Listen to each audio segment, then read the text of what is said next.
Hey, welcome everyone to panel 2 of our conference, the Administrative Due Process panel. My name is Daniel Flores. I'm the Chief Counsel for the Subcommittee on Regulatory Reform, Commercial and Antitrust Law in the House Judiciary Committee. We have jurisdiction over the issues we're going to be talking about, so I'll be thrilled to hear the panelists present on this.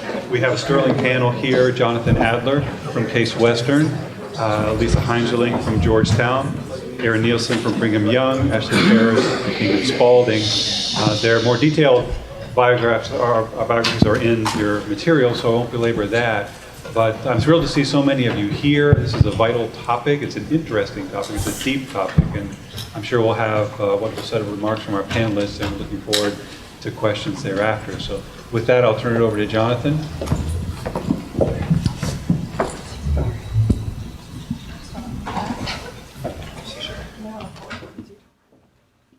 Folks hear me all right? Thank you. It's always a pleasure to be back at George Mason, and it's certainly a pleasure to be part of this conference on rethinking due process and how we conceive of due process in the context of the administrative state. When we talk about process with administrative agencies in the regulatory context, we usually end up talking about the costs and benefits of more process, what sorts of process should we require agencies to engage in before issuing regulations, whether or not requiring more process produces improved decision-making, does it enable agencies to be more reflective, to account for more variables, on the one hand, perhaps on the other, does it lead to ossification or make it too difficult or costly for agencies to respond to various problems. We don't usually talk very much about whether or not there are constitutional constraints on what agencies do, at least in their regulatory activities. When we talk about constitutional constraints on agency behavior or due process constraints on agency behavior, we're typically talking about adjudication and what agencies can do in an adjudicative process. And the next panel is certainly going to delve into that. What I want to do briefly is suggest that we might be too quick to dispense with the idea that the Due Process Clause has something to say about agency actions when agencies are engaged in legislative-like action and issuing regulations, and that while those constraints might not be significant, they do matter, and they have some implications for how we think about certain aspects of regulatory policy. So for starters, and this came up on the prior panel, I think we're all familiar with the framework of the Londoner and bimetallic decisions that distinguish between actions that are legislative in nature that affect a broad class of individuals and those that are based on specific factual findings about an individual, their circumstances, or particular events. That due process generally does not require things like hearing in the former context, but does in the latter. So in those cases, which both involve tax assessments on property, the Supreme Court held that an individualized special assessment on a specific individual's property did require a hearing, but an across-the-board increase in assessments and property valuations on a broad class of property owners did not. Basically, what we tend to draw from this is that when the government is acting legislatively, this satisfying the requirements of legislative process is the process that you are due. So at the federal level, we require that legislation be a constitutional exercise of Congress's powers. We require that it go through bicameralism and presentment, but we don't require Congress to have actually held a hearing or to have heard witnesses or to have engaged in any particular sort of consideration of the matters at hand. Whereas if the government wishes to do something to a specific individual based on conclusions about that individual, we do require process, particular types of process. We not only constitutionally prohibit Congress from doing that sort of thing legislatively, but we require there to be findings by a court or in the administrative process, some sort of adjudication in which there is meaningful notice, meaningful opportunity to be heard in front of a neutral decision maker.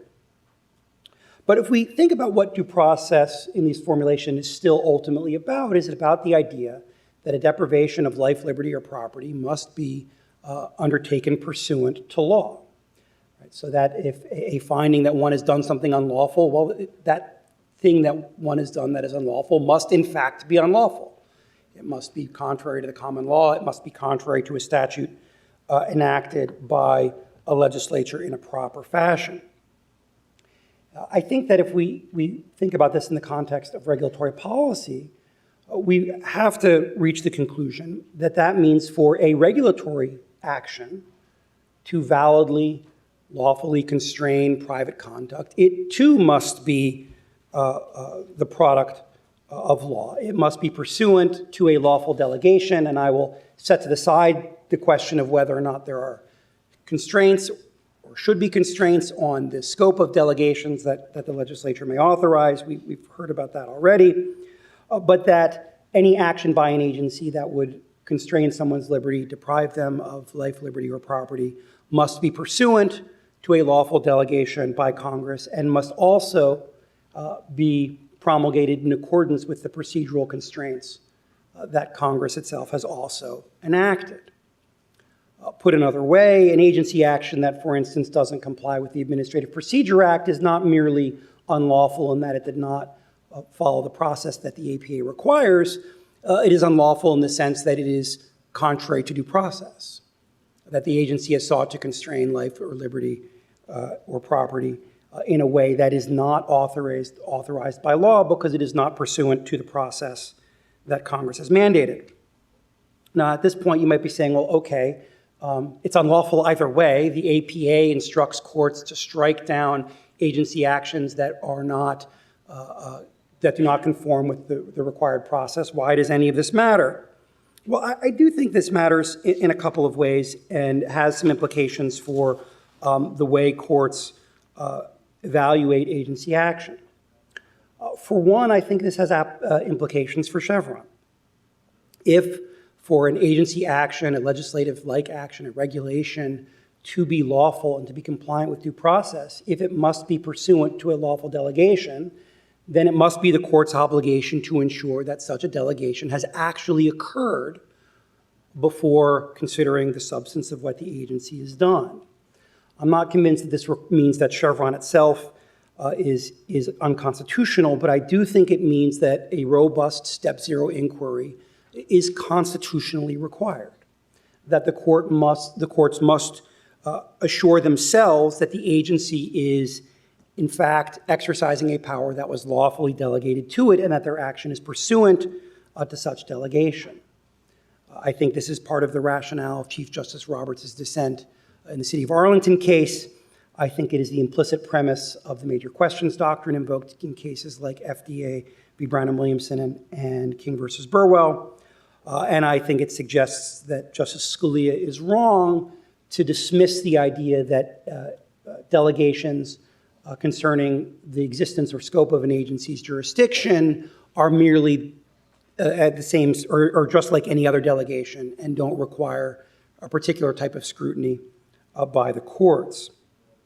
And I think it also would suggest that when we talk about what is an ambiguity that confers delegation to an agency, it's not enough to identify some infelicitous phrasing in a statute or perhaps conflicting terms in a statutory scheme that one must actually find some basis for concluding that the ambiguity in question is in fact a delegation to an agency to resolve a particular matter. So while it may certainly be the case that if a statute does not define the word source with a sufficient precision, it might be reasonable to assume that in that case, the agency has been delegated the authority to define precisely what will constitute a source for particular provisions in the Clean Air Act. It might not be sufficient to, for example, note that Congress enacted two conflicting provisions of the same part of the Clean Air Act, and because it's hard to reconcile those two enactments, that is an ambiguity that justifies Chevron deference. In the first case, I think there's an argument that there is a delegation that would justify such deference and that the agency is acting within that delegation and therefore is acting lawfully. In the latter case, I think the conclusion one reaches is that Congress made a mistake, not that Congress realized that there were certain details that it was going to leave to the administrative process. A second implication, I think, is that when an entity, regulated entity, challenges an agency action as being unlawful for not comporting with the statutory provisions, that recognizing that this is also, in effect, a due process challenge, a challenge to the lawfulness of the agency's action, that a challenge to, for instance, an agency's failure to regulate all those who are subject to the relevant statutory terms should look somewhat different than perhaps, say, the DC Circuit has viewed such cases. So in the initial challenge to the tailoring rule as controlling greenhouse gas emissions from stationary sources, the DC Circuit concluded that there was no standing for regulated facilities to challenge the rule's failure to reach smaller emitters because their claim would not be redressable. Right? You're regulated anyway. You have no complaint that other folks who the statutory language reaches are not regulated too. Supreme Court readily dismissed this standing problem, but never really explained why. And I think one reason why the DC Circuit was wrong on standing there is because the substance of the complaint is that by not adopting a regulation that comports with the statutory mandate, the agency is not, in fact, adopting a rule, a constraint on private conduct that is properly authorized. And the fact that the agency might be doing this because it worries about the political implications of regulating smaller sources that might have more ability or might be more politically sympathetic and that might create political opposition to the agency's action, I think only underlines the point. One of the whole points of requiring due process is that we expect that political and other pressures within a procedural framework will alter what it is that agencies do. And so that allowing agencies to evade those consequences is the sort of problem that due process requirements are meant to protect against. The last implication, I think, and I'll close with this, is I think that if we believe that an agency acting unlawfully, acting either contrary to the substance of the delegation or not in accord with the process that Congress has mandated, is not merely a statutory violation, but in some sense a violation of due process, I think another implication is that the DC Circuit's practice of occasionally remanding regulations without vacating them is not merely contrary to the text of the APA, but also unconstitutional, because it allows the agency to bind private conduct without having done so pursuant to and in accord with the constraints of the delegation of power to that agency. And so I think that recognizing this would suggest that the DC Circuit really lacks the power and also acts improperly when it concludes that a regulatory action is procedurally infirm, but should nonetheless remain in place while the agency endeavors to fix it. And we'll close there. Thank you. Thank you, Johnson. We'll move next to Professor Heinz. Okay.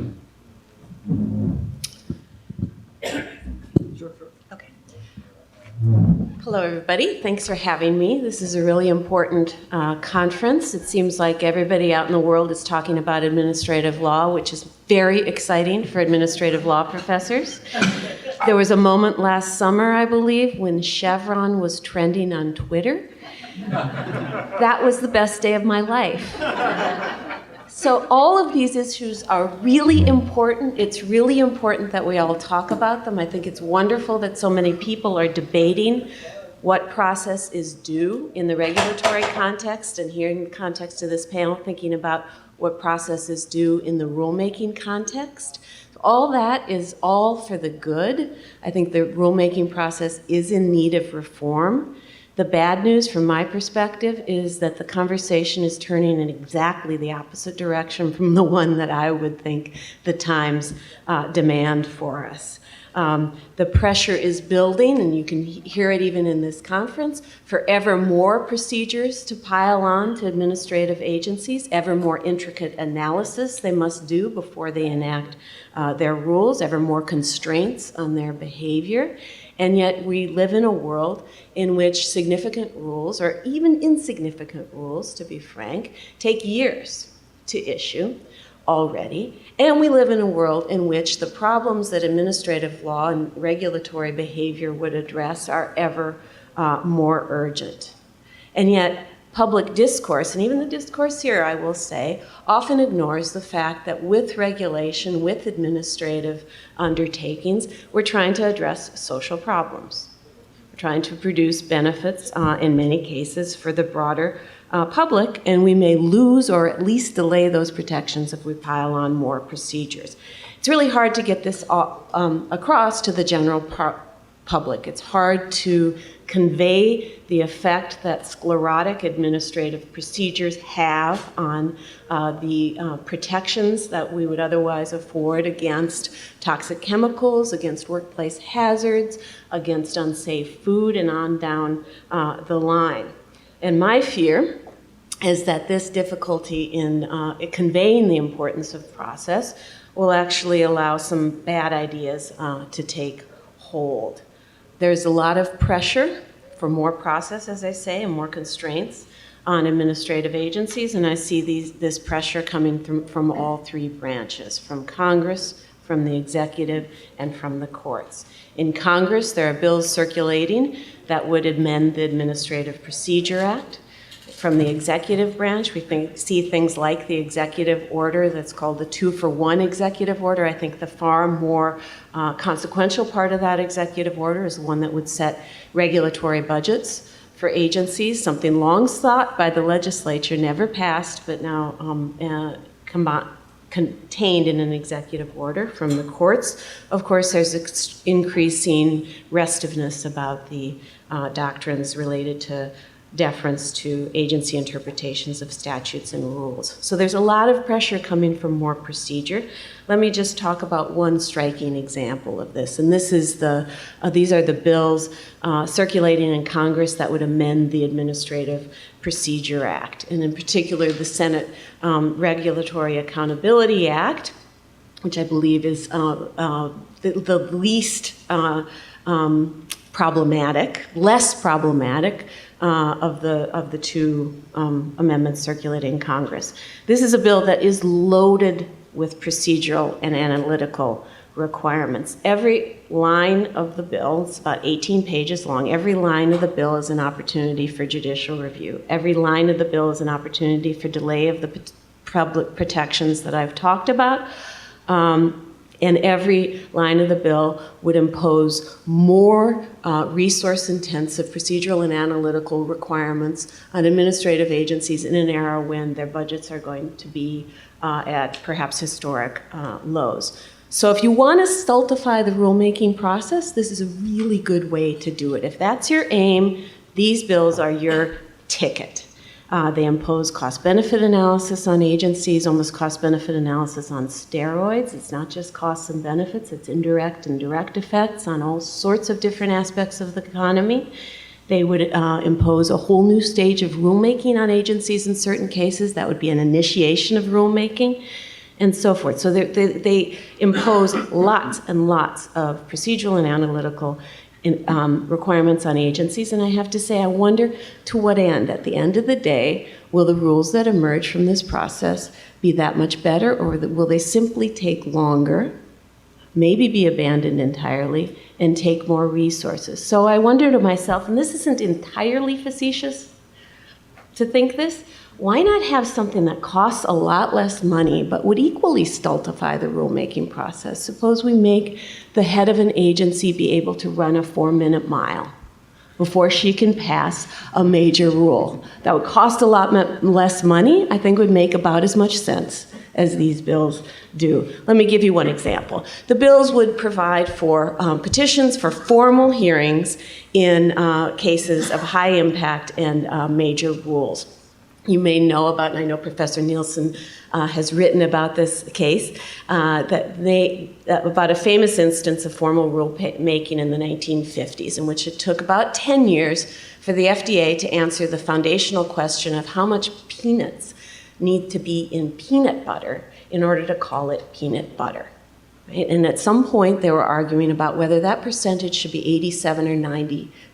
It took a long time to answer that really fundamental question. More recently, and maybe more consequentially, the Food and Drug Administration declined to take regulatory action against antibiotics administered to livestock. Most of the antibiotics in this country are used for food-producing animals, not for humans. They failed to take regulatory action because it would take too long. It would take them, they thought, at least 5 years to withdraw the approval of a medically important antibiotic for use in livestock if they went the formal hearing route. And this is a public health concern of the highest order, and they thought that just for one of the many antibiotics on the market, it would take them 5 years. So that process promises to be even more sclerotic than the one we have now. I would also add it's going to be unpredictable. We haven't had a major push for formal rulemaking or major really use of formal rulemaking, I think, since the Supreme Court decided Florida East Coast Railway in 1973 and effectively shut down expansion of formal rulemaking processes. It's hard to know what to expect, but here's some of the things that these bills would promise. Cross-examination. You need a transcript of the proceeding. That transcript plus the papers and introduced there would be the exclusive record for judicial review. The proponent of the rule would have the burden of proof unless the statute provides otherwise. What we'd have with respect to this bill is essentially an American-style trial on legislative facts, like, is climate change occurring? How much harm does ozone do? What should be the level of ozone in the ambient air? What are its health effects, and so forth? It seems to me a category mistake to think that those questions are best addressed through the American-style trial, which, by the way, is disappearing from the scene everywhere else in our legal system. From criminal trials, it's disappearing from the civil justice system, but no, these bills would bring it back for the administrative process. I hate to say the word crazy, but I feel like this is a little bit crazy. And it doesn't have the same protections even that the Administrative Procedure Act itself has for these kinds of proceedings. And so it says, for example, the trial, the hearing should be presided over by an administrative law judge or agency official. Right? Not anything more than that. It's agency official. It's an extremely vague notion of exactly what kind of person should preside over a hearing that will answer these very consequential policy questions. There's no limit on ex parte contacts, as there is in the Administrative Procedure Act, for example. And so one has to wonder what exactly is the purpose of this kind of piling on of procedure. And again, I come away from reading the bill with the impression that the very purpose of it is to, in case we haven't shut it down and stultified it already, to make darn sure we do so when it comes to major and high-impact rules. This has it backwards, in my opinion. These are the rules that agencies take the most time with. At the Environmental Protection Agency, when I worked there a few years ago, these were the rules that were given the most care, that went through the most laborious process at the agency itself. And yet these are the rules that these bills would essentially shut down. So I think piling on more procedure is a bad idea. I think thinking about reforms to the administrative process is a good idea. I just think we should think in a different direction. Thanks. Okay, thank you, Professor Heisenling. Let's now take comments of Professor Nielsen. All right. So we've heard a lot of constitutional talk this morning, and my paper is not about that at all. So my paper is about microeconomics, so brace yourself. So the conventional account, Jonathan was alluding to this earlier, the conventional account of administrative law kind of posits a dilemma. On one hand, robust procedures help protect due process, probably small d due process, not necessarily constitutional due process, but fairness norms, and enable public participation in the regulatory process. So we think that's good. We think that it's good to make agencies turn over the data they're going to use in their rulemaking. We think it's good that agencies respond to material comments. We think it's good that agencies consider all of the issues before they make a rule. These are all good things that we think, more analysis equals a better result. So all else being equal, the conventional account says procedural protections should be encouraged. But as Lisa was alluding to, not all else is equal. In particular, procedures carry with them opportunity costs. The more procedures you have, the less agencies can do. Indeed, sometimes it takes years to promulgate a single regulation. But prompt agency action, especially if it's where the costs are outweighing the benefits, by definition is a good thing. So here's the common dilemma, at least as the conventional wisdom says. Procedures are good, but prompt agency action is also good, and you can't have both. The more procedures you have, the less promptness you have. The more promptness you have, the less procedures you have. And in fact, flying under the banner of ossification, an entire literature has grown up around the idea that this is really the dilemma in administrative law. And to all of this, I say not so fast. In fact, sometimes the very delay that procedure causes can have benefits for the agency. I'm not going to say, by the way, I'm not going to make a more aggressive claim that procedure is always good and that all procedures would be good. For instance, a 4-minute mile procedure, don't sign me up for that. One, I couldn't do it, but two, that's not what I'm really talking about. I'm saying that the very delay caused by procedures itself can be valuable in the right circumstance. And how can that possibly be? Well, I dub it sticky regulations. And what I mean by that are regulations that you can't quickly undo. So, for instance, EPA spends a lot of time working on some sort of new regulation, and then a new administration comes in with different priorities. They can't just turn it off. The fact that the administration before spent a lot of time going through the procedural process means that the next administration can't just say, well, you know what, we don't like that and we want to turn this off, because in order to amend or repeal a regulation, you have to go through the same process that it took to create the regulation. So this creates durability in the regulatory process. And for certain types of things that agencies do, especially forward-looking things, long-term objectives, that's actually really valuable, because then you can make the incentives that last, say 10 years. If you are a regulated party and you know that it's going to take 10 years to recoup the investment set out in the incentive scheme created by the agency, and you say, well, wait a minute, is this going to change in 4 years? At the margins, you are going to invest less in that technology and that incentive. So, this is for certain agencies, innovation is essential to their long-term strategic goals. So again, think new technologies. Imagine that an agency says we want more electric cars. Well, that's all well and good, but if no one builds those electric cars, the agency's not going to build them. So if no one builds those electric cars, the agency's long-term objective of having more electric cars on the road isn't going to happen.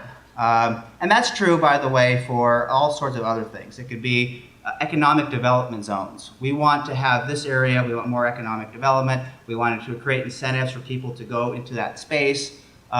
If you're not confident that the incentives will remain in place, you're not going to invest, or at least not invest as much, in the things that the agency wants you to do. This is basic economics. But there's a problem. In administrative law, it's black letter that for discretionary decisions, agency officials in time period 1 cannot bind their successors in time period 2. That's Brand X when it comes to questions of law. That's Fox Television when it comes to questions of policy.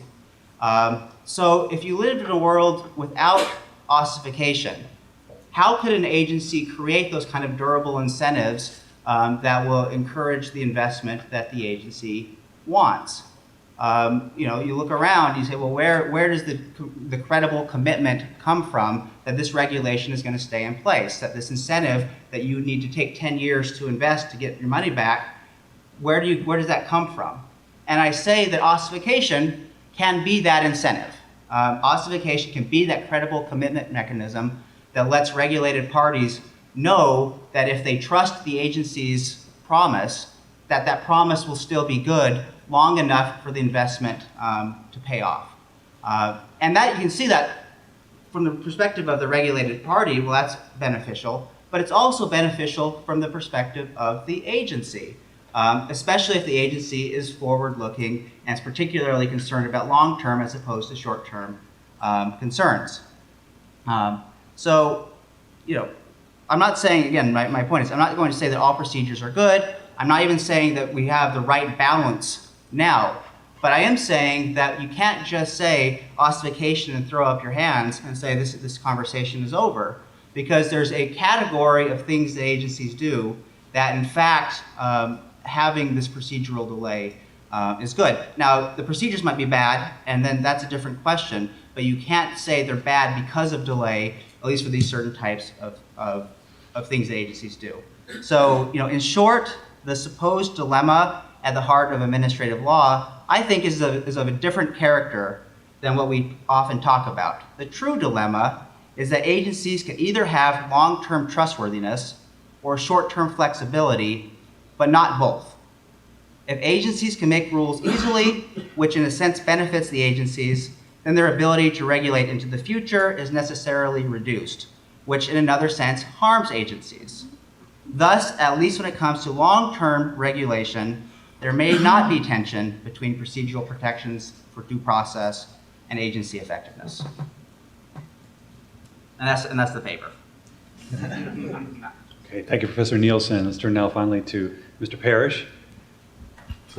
Thank you all. So I want to go back a little bit to Lisa's comments as a starting point, and then talk about a case that I've been involved in and maybe draw some lessons from it. So I agree with Lisa that process for process sakes doesn't make a lot of sense.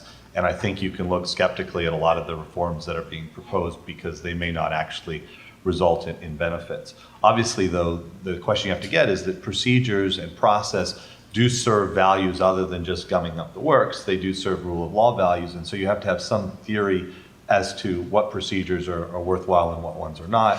And I think that points to sort of three things that are important. One, which we were talking about on the first panel today, which I think is essential, is to recognize that administrative law really is just a form of constitutional law. And whether you buy into due process or whether you buy into understanding the Constitution's structure, it's important to recognize that those things, if you're going to think intelligently about administrative law, you have to have some theory of constitutional government.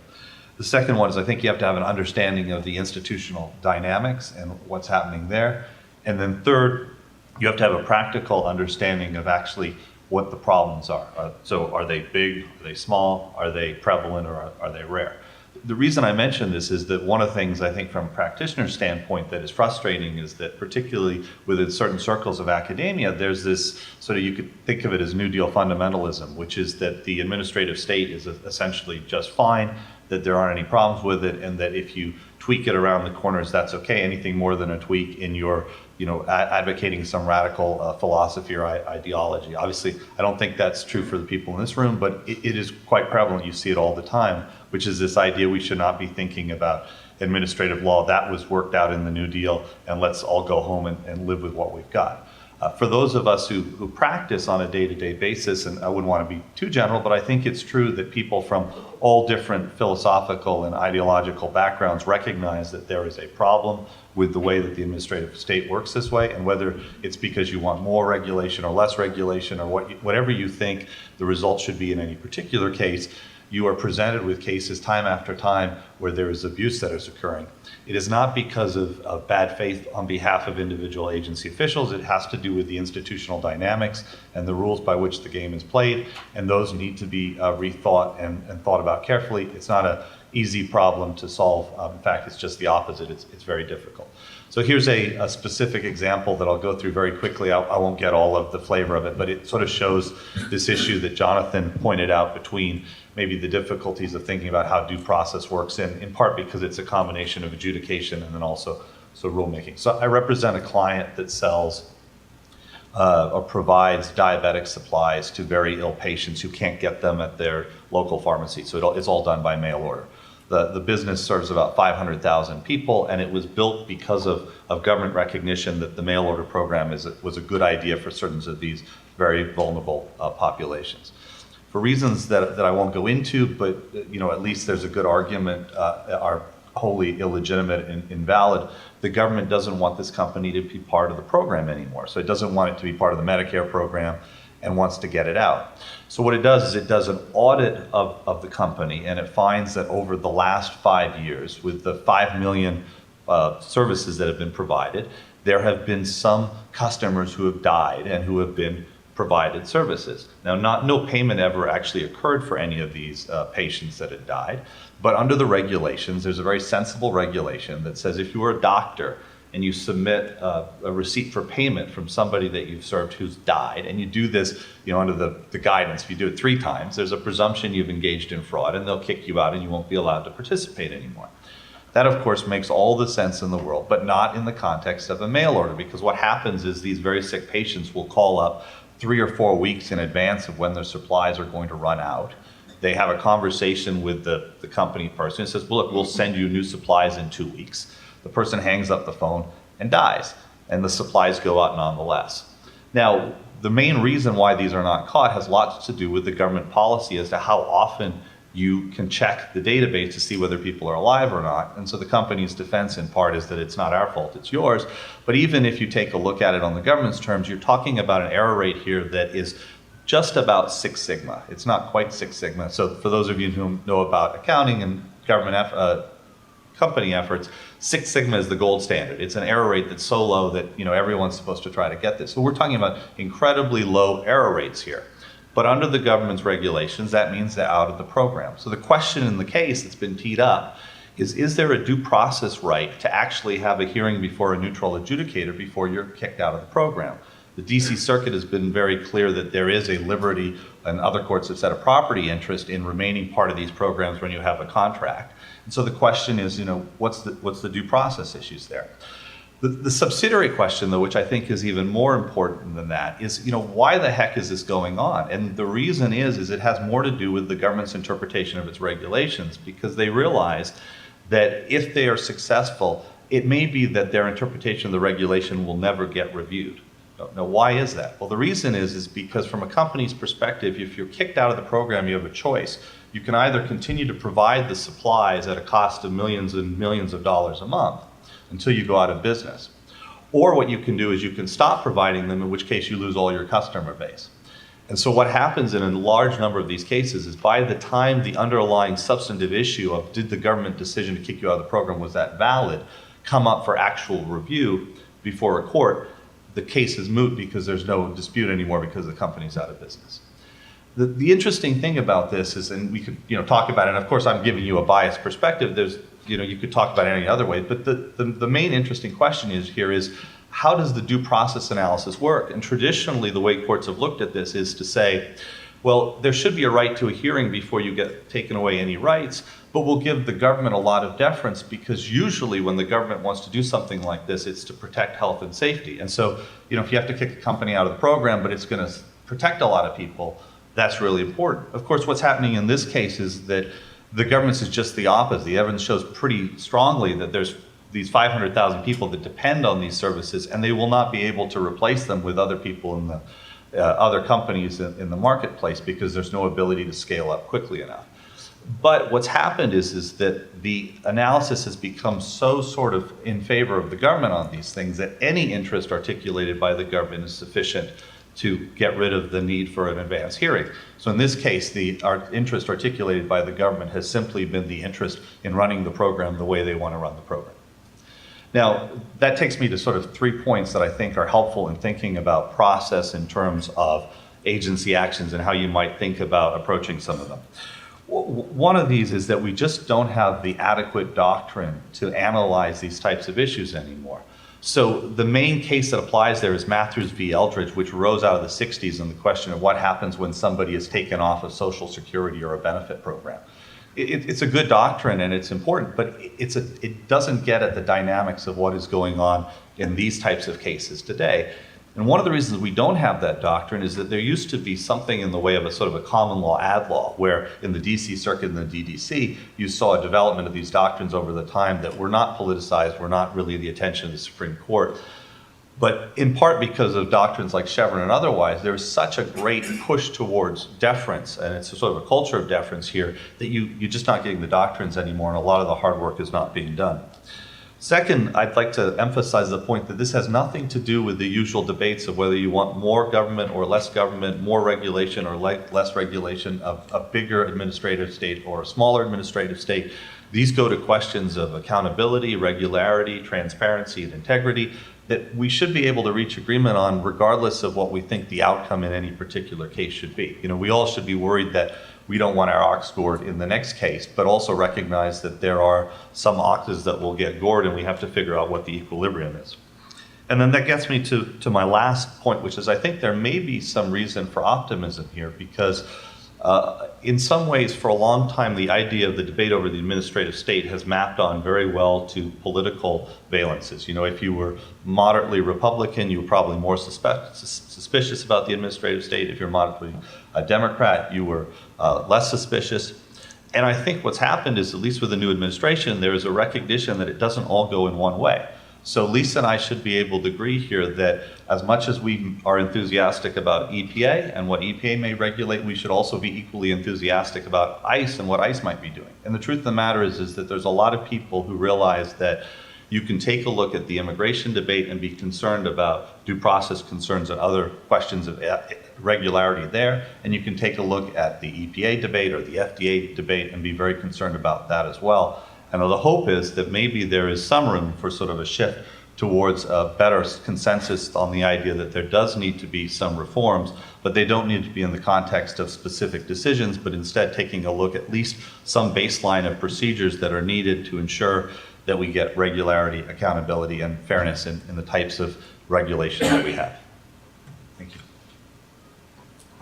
Thank you. We've all heard a thought-provoking spectrum of issues from our panelists. They concern both rulemaking and adjudication. Let's move on to question and answer now. I'll try and ask a few questions myself and see if we can generate some more debate and dialogue across the panel, and then open it up to questions from the audience.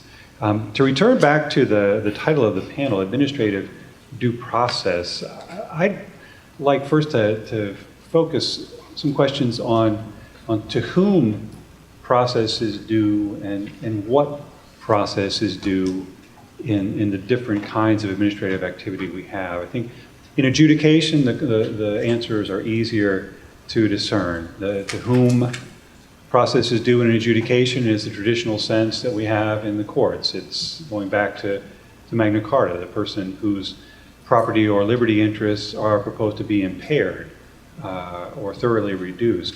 In rulemaking, I think it's quite different. I think in rulemaking, people generally conceive of, to whom the process is due to be more about those who have received the benefits of rulemaking that's transpiring.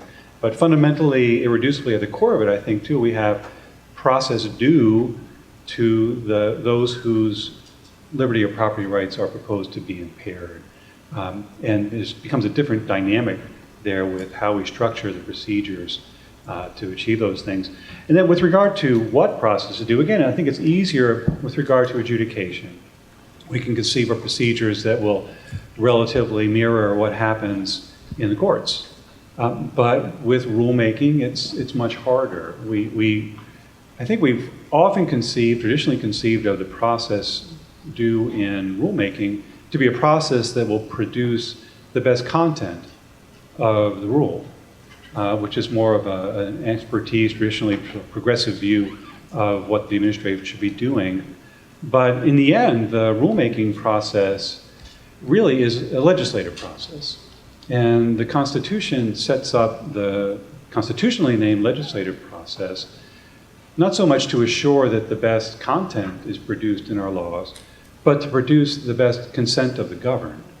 And the kinds of procedures that can produce greater consensus can quite often be quite different from those that can produce the best decision. So with that being said, I'd like to ask our panelists to offer what views they'd like to on those questions. To whom is the process due, particularly for rulemaking, and what's the process due? Just to start, I think if we're going to talk about the roots and we're going to go all the way back to Magna Carta, we should recognize that it actually does have something to say about legislative type action, right? I mean, one of the or perhaps even the most essential part of Magna Carta was the claim that any deprivation has to be pursuant to law. And as Koch and others elaborated, the point of this is that there was no royal prerogative, that the executive branch could not simply fill apparent gaps in the law because the executive thought that was a good idea, but rather it had any such action had to be pursuant to Parliament. So, or to a proper act of Parliament. So I do think that it's not, we draw those roots. It's not just about when an individual is subject to action. It's also about what the source of the legal authority is.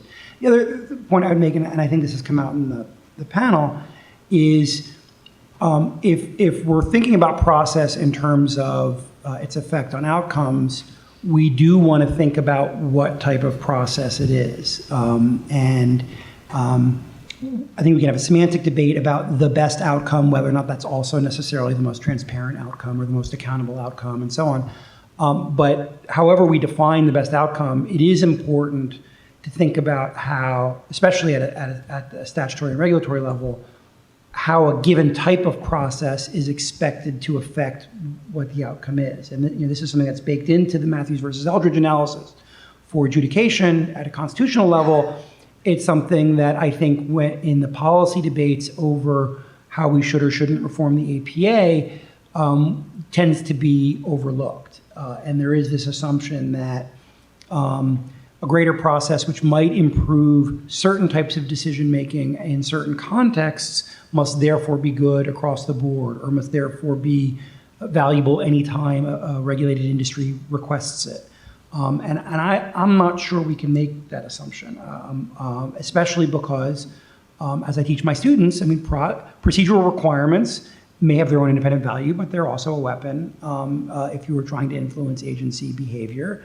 And if you require, or at least provide for more process without thinking about how it relates to the sort of outcomes you want, you create an opportunity for that process to be used for other purposes, right? To delay something purely because you want it to delayed, to try and create unforced errors on the part of the agency that then will be helpful in judicial review and so on.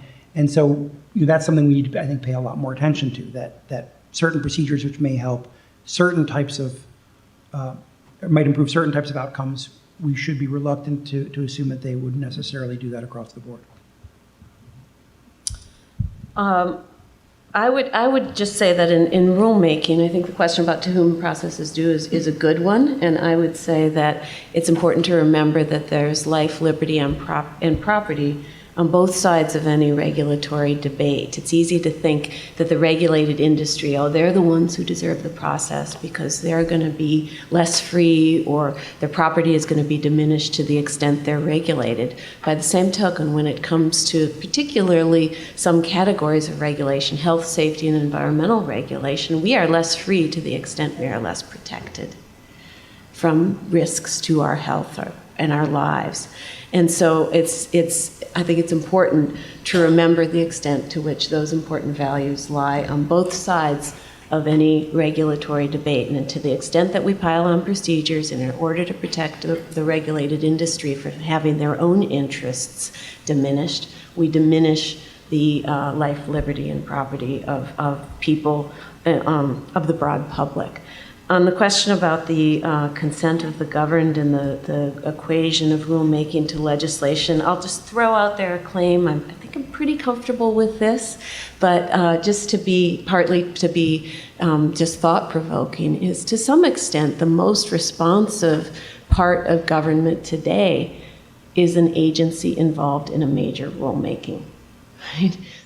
They're not beholden to campaign money in the same way that Congress is. They meet with all comers. They take public meetings that can be very difficult and very fraught.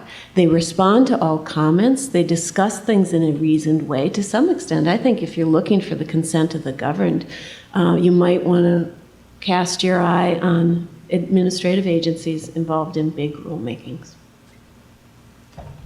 All right, so my paper here was a conceptual point. I didn't talk about any specific procedures. In the past, I have written about procedures.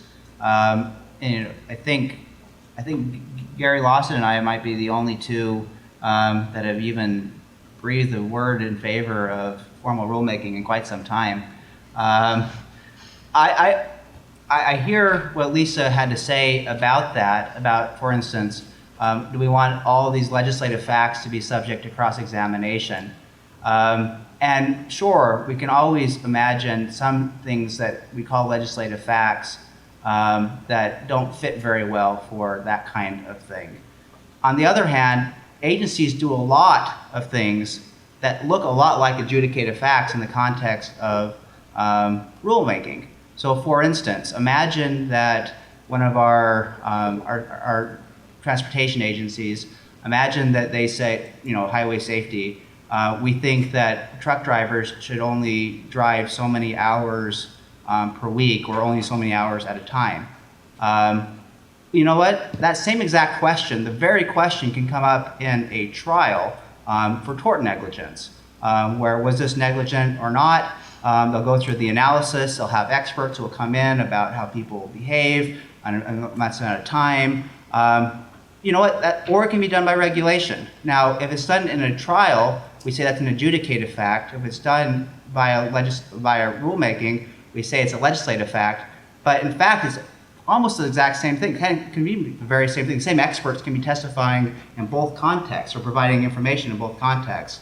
So it seems to me that the line isn't always as sharp as it certainly can be. At the margins, at the ends, you can say, wait a minute, that's different in kind. Maybe, but once you get closer and closer, sometimes I think we're looking at the exact same thing.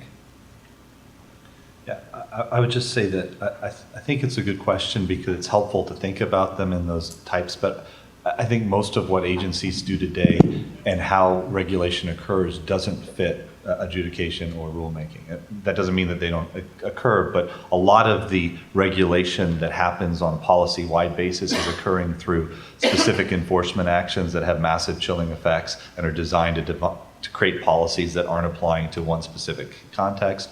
A lot of the rulemaking is not designed to actually set up clear rules so that everyone knows what the rules of the game are, but in order to set up a framework for future adjudications that will then establish the rules of the game. So although I agree with you, I think it's very difficult to just look at that level, which is why you need more categorization and logical doctrine that goes deeper than the traditional categories.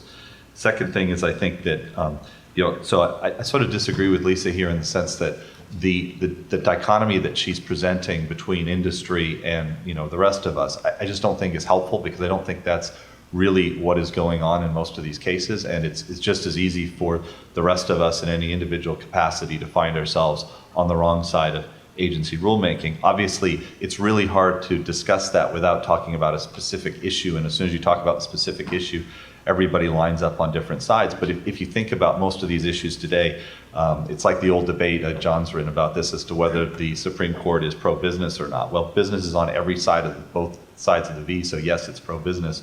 It's always ruling in favor of business. This is also true for most of the hot issues. The industry is on all sides of the issues, and so are individuals. One of the things, though, that I think is worth focusing on, which gets to the due process concern, is how much of agency regulation here has less to do with expert judgments and policy, but instead policy judgments that are really fraught with political decisions, and then beyond that have to do with institutional judgments relating to institutional flexibility and so forth. So you're not getting regulation for a particular result so much as you are to preserve the agency's ability to do whatever it wants to do in the future on the next time it comes up. So I just think these issues are very difficult, and it's the more that you can drill down, the better you get.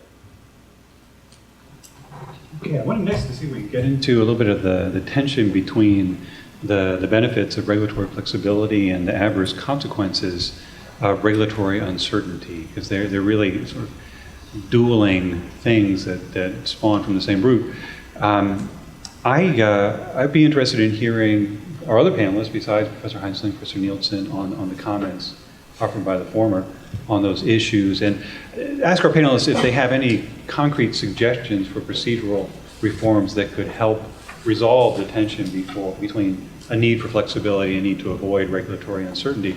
And I say so because what we have now, by credible estimates, I think, is a regulatory imprint in terms of the costs of our federal system on the order of trillions of dollars. And we also have good economic research indicating that regulatory uncertainty provides a significant damper on growth, innovation, et cetera. To the tune that the combined costs of things could account for the entire growth gap that we're seeing between a stagnant economy, which we've had recently, and what would be a fully flourishing economy. So it's a vital question to resolve the tension between a need for regulatory flexibility and a need to avoid unnecessary regulatory uncertainty. So that being said, panelists, any thoughts?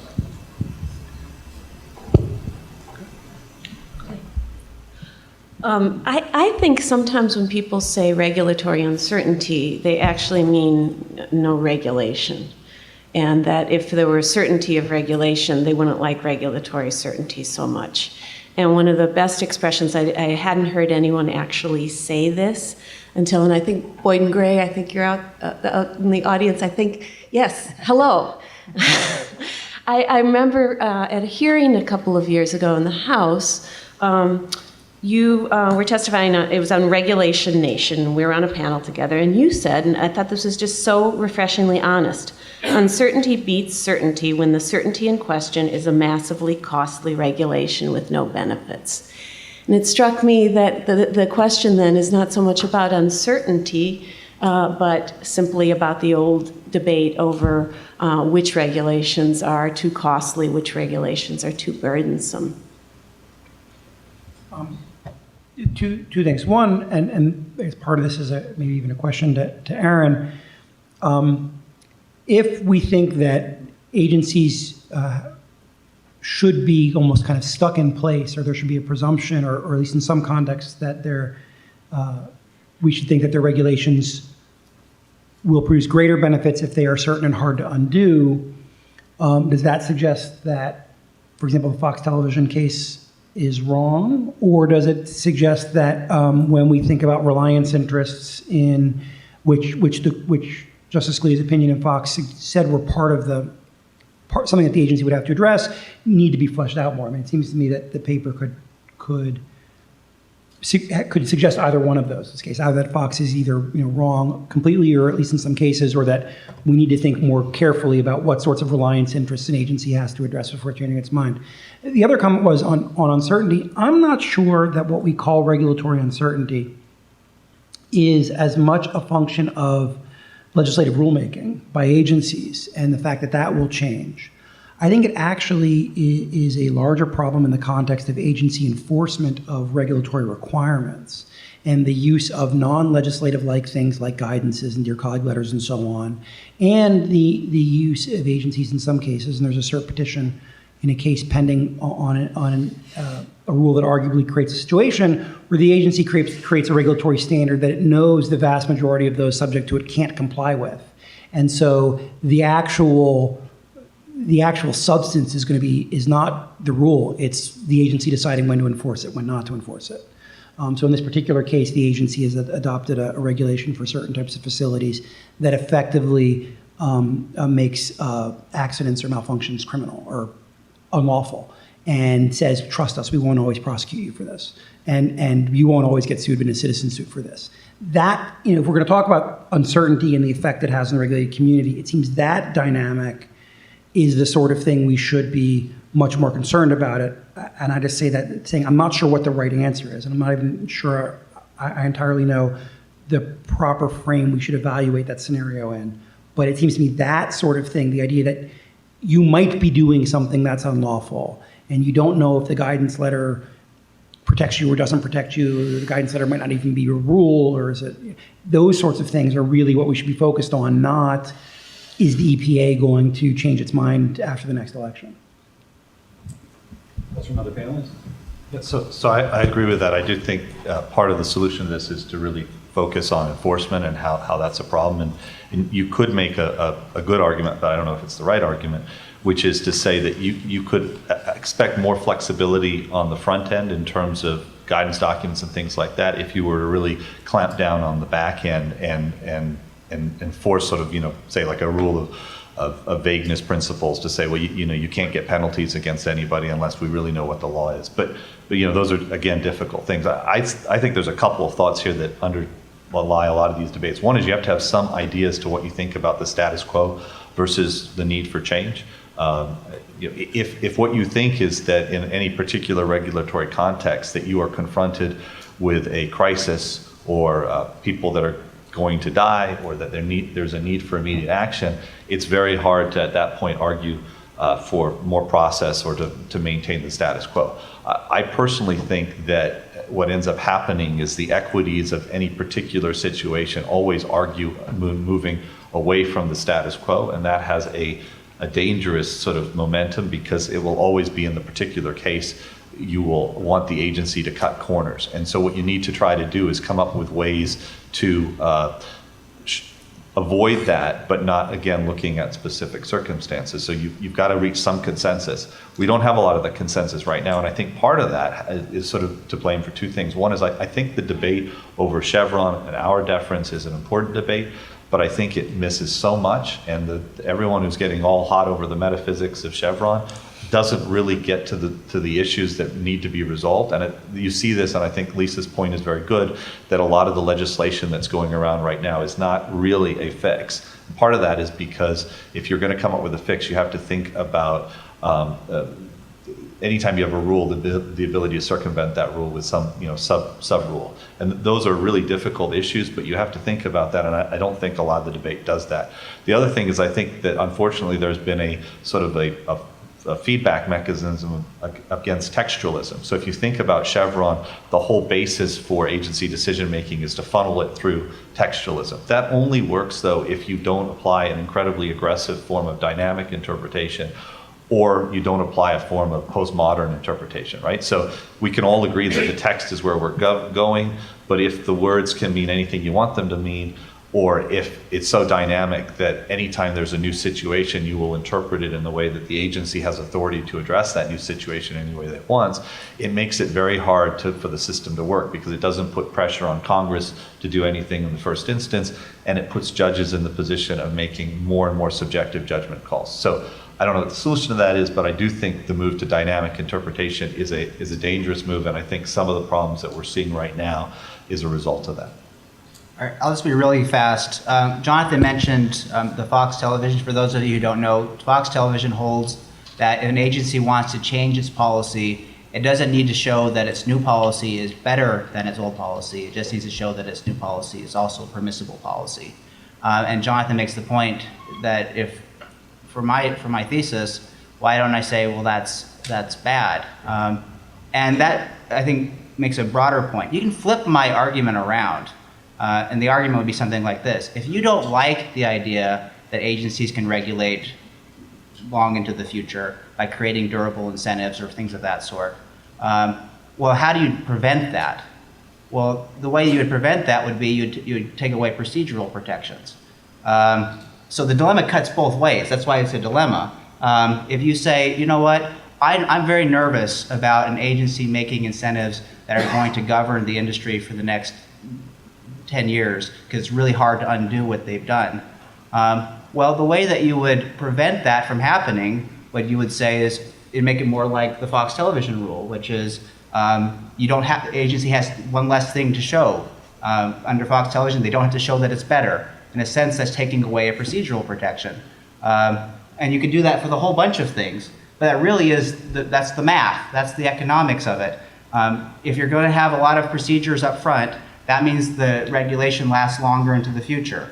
If you don't want it to last longer into the future, well then you can't have that and plus have a lot of procedures that goes into making the regulation. it cuts both ways. Thanks very much. We have a little bit over 10 minutes left. Now let's turn over to the questions from the audience.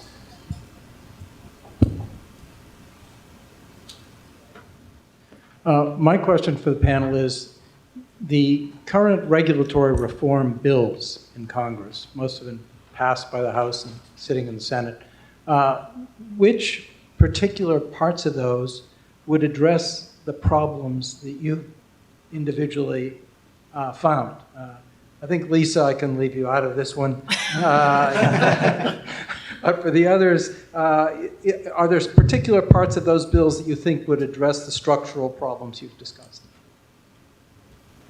For myself, I mean, I've written a fair amount on this. I happen to think that of the various proposals, the one that does the most to address the underlying issues, certainly that I'm concerned with, is the REINS Act. I would also say I think that the reasons that I think it does that probably make it also the least likely to pass, because there are all sorts of reasons why it is not in the legislature's interest to have to actually take a vote on tough questions. But insofar as we want these sorts of requirements to ultimately be grounded in legislative authorization, I think the REINS Act does that. I'm skeptical that some of the additional procedural requirements in some of the other measures actually will produce improvements in the quality of regulatory outcomes. I think I'm not convinced that the added delay is going to improve the outcome. I think it just increases the cost of action. And I'm more of a mend it, don't end it guy when it comes to Chevron, so I'm not sure legislative repeal of Chevron is required. The Administrative Procedure Act already requires courts to answer all questions of law and to determine whether or not the action is consistent with the Constitution and underlying statutes. I think taking that seriously would constrain Chevron and would do what needs to be done there. I'd be happy for Congress to get rid of, but hopefully the courts will take care of that in the near future. Others will move on to the next question. I defer. I think maybe we need to go to the next question, so I want to make sure everyone gets a chance. Okay. Professor Hamburg, I think you had a question. Oh, I just have a naive question. So we already have a rule. Thank you. I just have a naive question. Don't we already have a process for rulemaking in the Constitution? And this gets to the conversation between Professor Adler and Professor Heinzeling. Professor Adler referring to Magna Carta more generally, for expectation that the process is we actually have a legislature that's elected. And Professor Heinzeling suggested, which is a common theme in the literature, that perhaps agencies are more responsive and in this sense more democratic. So the question we face is, what's the legitimacy of moving away from the Constitution's process for lawmaking? Is this an illegitimate move or a legitimate move? And there are many angles on this. I just want to throw one out to get your reaction. If one looks at the development of administrative law, it more or less tracks the development of equal voting rights, right? 1870, we get equal voting rights, at least in theory, for blacks. Then 15 years later, administrative power at the federal level. 1920, equal rights for women in voting. 1930s, administrative power. 1965, we get a more realistic equal voting rights for blacks. And in the 1970s, Richard Nixon, of all people, gives us a vast administrative state. And it leads one to wonder, and some of this, of course, is explicit in the early progressive writings, whether, in fact, accompanying equal voting rights is a move of legislative power out of the legislature. And to my mind, and maybe, again, I'm just being naive, but to my mind, that undermines a little bit the legitimacy of administrative rulemaking as opposed to the constitutional process. And perhaps we should just stick to the Constitution's process for making rules, which is not court-like, but involves elected officials. Who wants to take that on? It's a provocative hypothesis. I don't know whether it's correct or not. I would just say I do think we want to bifurcate two questions. Right? One is, I think, as a constitutional matter, agencies have no inherent authority. They only have that authority that Congress has delegated to them, and so there must be a lawful delegation. And then there is a separate question about, are there limits on the types of things that can be delegated and what sort of content that is? And I'm convinced on the former. I'm not so convinced on the latter. I readily accept that legislatures have all sorts of reasons to delegate power when it enables them to avoid having to be responsive to portions of the electorate they'd rather not be responsive to. Whether or not that necessarily produces a constitutional constraint on that, I think, is, again, a separate question. That is to say, there are lots of things that we may observe that we don't like, and that, from a political economy standpoint or others, are problematic. That doesn't mean that all such problems are necessarily constitutionally prohibited, or that there's always a constitutional restraint that we can bring to bear. We could probably agree that we're tired of Congress not deciding big questions and taking credit in many cases for solving problems when in fact what they've done is punted a vague statute with too few resources to an agency that then will be criticized by the same Congress for legislating rather than exercising executive power. So I'm as tired of that as anybody. But I think an important question is, one, you assume the question to be decided, which is that's the only method of making the kinds of decisions that administrative agencies make under the Constitution, that's just plain clear that they're acting unconstitutionally. You and I may not agree about that. And secondly, even if we see a constitutional dimension to the agency's expansive powers, I think there is a question, which we've talked about how Justice Scalia ultimately came down at. I think there's a real question about the competence of courts to judge about when is what an agency has done the exercise of legislative power and when is it the exercise of executive power. I'm just not convinced that they'll be very good at it, that they'll do it in a fair and impartial way. And so I think a real question comes is, do we want a full-on enforcement of what you think is the constitutional norm? I believe we have time for at least one more question.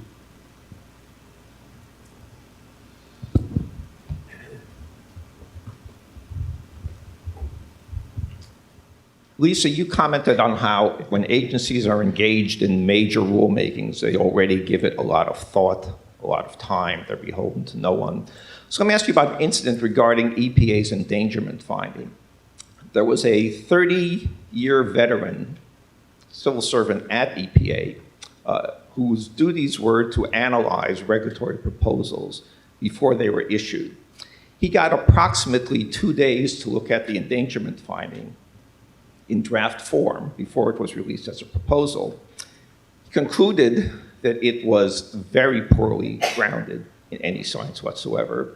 His boss told him he should not discuss his analysis, his findings with anyone because, and I'm quoting from his boss's own email, the train had already left the station. Now let me ask you, if there had been some more procedural breaks on that train leaving the station, do you really think the public would have been disserved? I don't see a public service in allowing Alan Carlin to slow down the endangerment finding in that case. That's who it was, right? In Yes, Al McGartland's it was Alan email, Carlin. Al McGartland used careless language. I don't see a public service that would have been done by allowing him, whose voice was inconsistent with basically every other expert in the agency, allowing him to slow down the process. Also, just remember that the endangerment finding had actually already been written in the Bush administration and sent to the White House, and the White House was in non-receipt mode when that was sent to the Bush White House, and they simply didn't open the package containing the endangerment finding. So when the Obama administration came in, there had already been a long process leading to the endangerment finding that was issued by that administration. And so to say that the process was 2 days long, I think misstates things quite seriously. I believe that puts us more or less at time. I want to thank everybody for a very thought-provoking discussion and for the good questions from the audience.